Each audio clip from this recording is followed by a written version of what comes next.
The next time that Jesus went into the meeting place, a man with a crippled hand was there.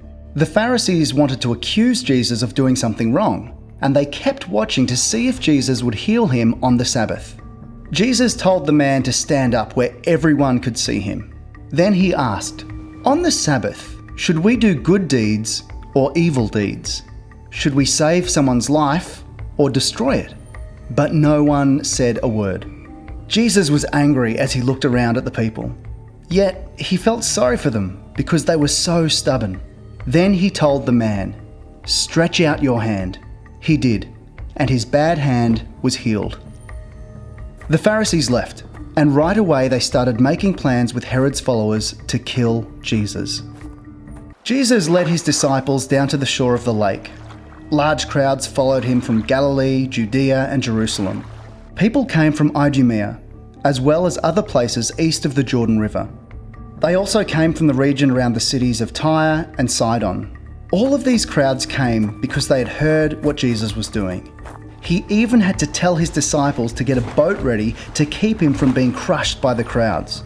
After Jesus had healed many people, the other sick people begged him to let them touch him. And whenever any evil spirits saw Jesus, they would fall to the ground and shout, "You are the Son of God!" But Jesus warned the spirits not to tell who he was. Jesus decided to ask some of his disciples to go up on a mountain with him, and they went. Then he chose 12 of them to be his apostles, so that they could be with him. He also wanted to send them out to preach and to force out demons. Simon was one of the 12, and Jesus named him Peter. There were also James and John, the two sons of Zebedee. Jesus called them Boanerges, which means thunderbolts. Andrew, Philip, Bartholomew, Matthew, Thomas, James, son of Alphaeus, and Thaddeus were also apostles. The others were Simon, known as the Eager One, and Judas Iscariot, who later betrayed Jesus. Jesus went back home, and once again such a large crowd gathered that there was no chance even to eat. When Jesus' family heard what he was doing, they thought he was crazy and went to get him under control.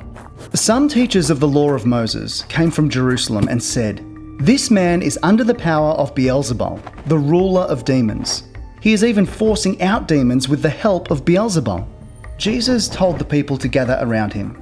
Then he spoke to them in riddles and said, "How can Satan force himself out? A nation whose people fight each other won't last very long, and a family that fights won't last long either. So if Satan fights against himself, that will be the end of him. How can anyone break into the house of a strong man and steal his things, unless he first ties up the strong man? Then he can take everything.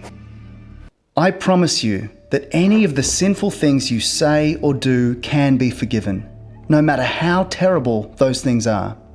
But if you speak against the Holy Spirit, you can never be forgiven.